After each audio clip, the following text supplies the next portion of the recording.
June 13th, 1944. 400 hours. A cold, damp mist clings to the concrete launch ramps hidden deep within the forests of Pas-de-Calais, France. Oberleutnant Erich Richter stands by the control bunker, his gloved hand gripping a steaming mug of ersatz coffee. The air smells of burnt kerosene and ozone. Before him sits a sleek, stubby-winged cylinder, the Fieseler F1103. To the world, it will be known as the V1.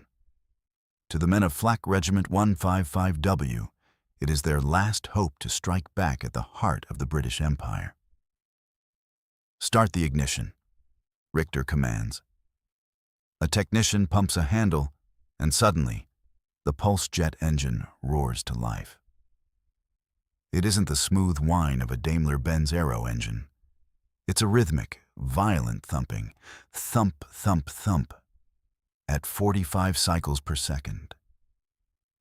The very ground trembles. The doodlebug slides up the steam-powered catapult rail and screams into the dark sky, its tail spitting a 3-foot flame. Richter watches the red glow fade toward the English Channel. For months, he and his men have endured the relentless carpet bombing of the RAF and USAAF. They have seen Berlin and Hamburg turned into pyres of ash. Now, the propaganda broadcasts of Joseph Goebbels ring in their ears. Vergeltung. Revenge. This isn't a weapon for the front lines. It is a mechanical executioner designed to shatter the will of the Londoners sleeping 150 miles away. As the 10th missile clears the ramp, Richter knows the firestorm has begun. But he has no idea that the technology powering this vengeance is being forged in a hell far deeper than any Allied bomb could reach. June 16th, 1944. 7:15 hours. South London. Arthur Penhaligon, a warden for the Air Raid Precautions, ARP, is adjusting his steel helmet as he walks down a residential street in Lewisham. The morning air is crisp, and the all-clear siren had sounded hours ago. Suddenly, a sound like a malfunctioning motorcycle, magnified 1,000 times, tears through the sky. Chug, chug, chug, chug. Arthur looks up. A dark, cross-shaped shadow streaks through the low clouds. It's low, so low he can see the red glow of the exhaust. People on the pavement stop. A milkman freezes, his bottles clinking in his hand. Then, the sound stops. The silence is more terrifying than the roar. In that sudden, heavy quiet, the V1 tips its nose down. It has no pilot to reconsider, no soul to feel mercy. Mars, it is a flying ton of Amitol explosive governed by a simple gyro compass.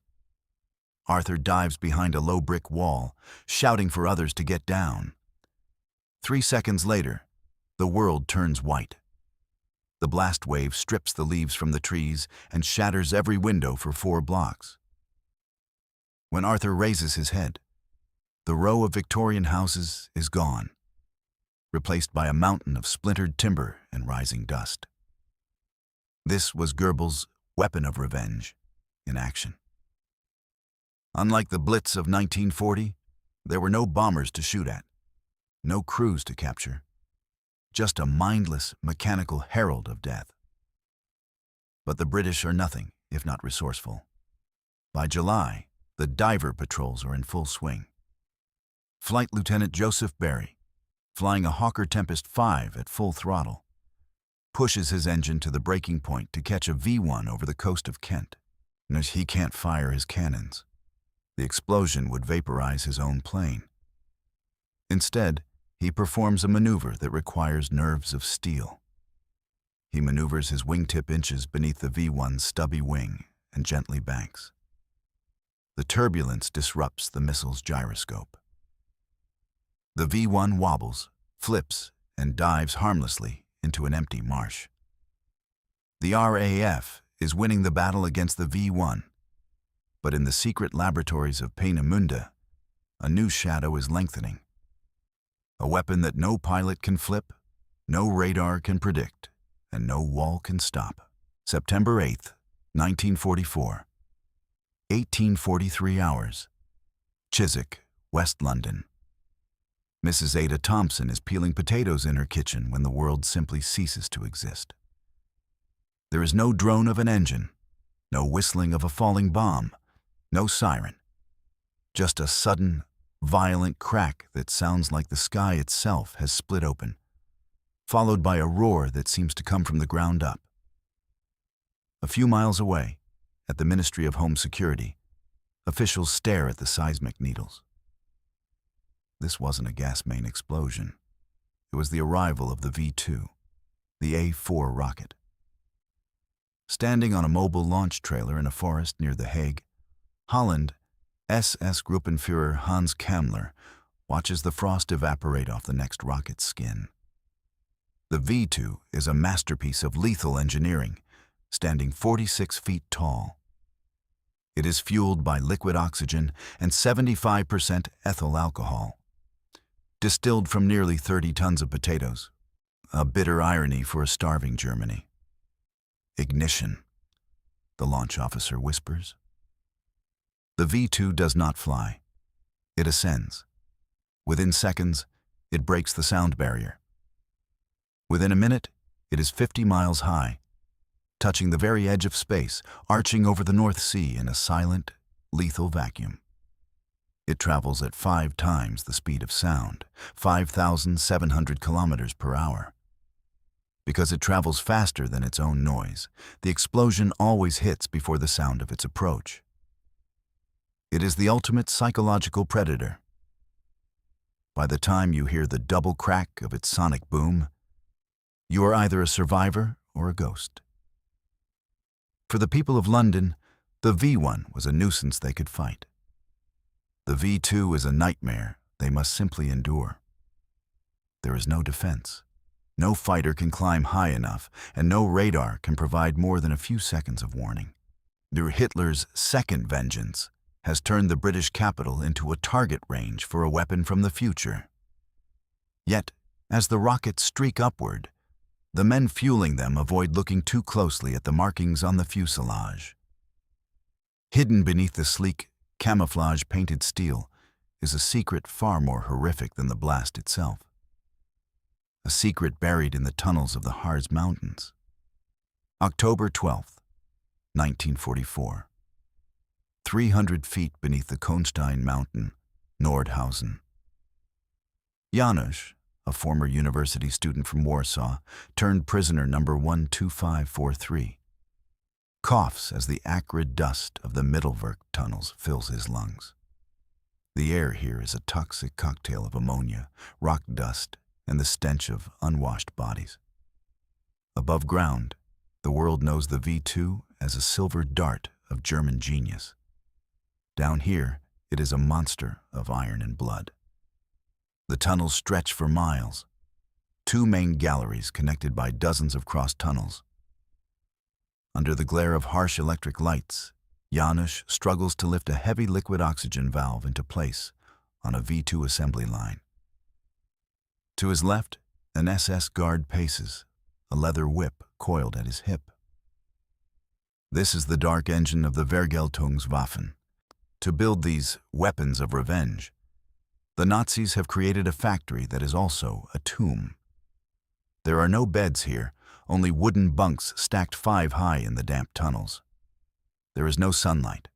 Men die of tuberculosis, dysentery, and sheer exhaustion while tightening the bolts on the very missiles that will fall on London. "Work faster, Häftling," the guard barks. Janusz glances at the rocket's tail fin. He knows that if a single wire is crossed, if a single solder joint is weak, the rocket might explode on the launch pad, killing the master race that enslaved him. Sabotage is a daily act of suicidal courage. For every V-2 that successfully reaches the stratosphere, several men have perished in these tunnels. By the end of the war, the statistics will reveal a haunting paradox. Approximately 12,000 civilians will die from V-weapon strikes in England and Belgium. But in the shadows of the Mittelbau-Dora concentration camp, over 20,000 prisoners will lose their lives producing them. The vengeance was not just being inflicted on the enemy. It was being fueled by the systematic destruction of human beings. As the Allied armies begin to squeeze Germany from both east and west, the man leading this project, the brilliant Wernher von Braun, begins to look at the maps. He isn't looking for new targets in London anymore. He is looking for an escape route and a way to turn this machine of death into a ticket to the stars. May 2nd, 1945, near Reutte, the Austrian Alps. The 1,000-year Reich is collapsing into a pile of rubble and broken dreams. Wernher von Braun, his arm in a white plaster cast from a recent car accident, stands on a mountain road with his brother Magnus and a group of elite rocket scientists. They are not waiting for the SS to give them orders. They are waiting for the Americans. Magnus, Werner says, his voice low and steady, go find them. Tell them we have the keys to the future. Magnus pedals a bicycle toward the lines of the U.S. 44th Infantry Division. He finds a stunned American private and, in broken English, explains that the world's greatest rocket team is ready to surrender. To the Americans, this is a windfall beyond their wildest dreams. Under Operation Paperclip, when the U.S. military begins a frantic scramble to seize every V-2 component, every blueprint, and every scientist before the Soviet Red Army can reach them. While the V-weapons failed to save Germany, costing more to develop than the Manhattan Project cost the Americans, they had fundamentally changed the nature of war. The era of the bomber was being eclipsed by the era of the missile.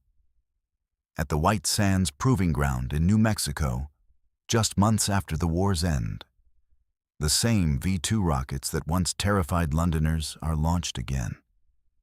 This time, however, the warheads are replaced by cameras and scientific instruments.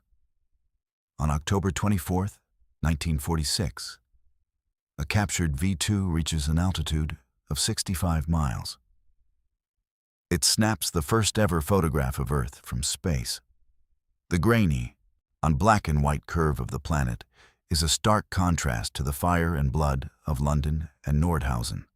The weapons of revenge had completed their final, strange transformation.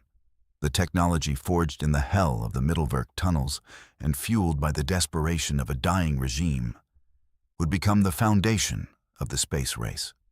Wernher von Braun, the man who designed the V-2 to destroy cities, would eventually design the Saturn V rocket to carry men to the moon. The vengeance of the past had become the propulsion of the future, leaving behind a legacy that remains as complex and chilling as the cold vacuum of space itself.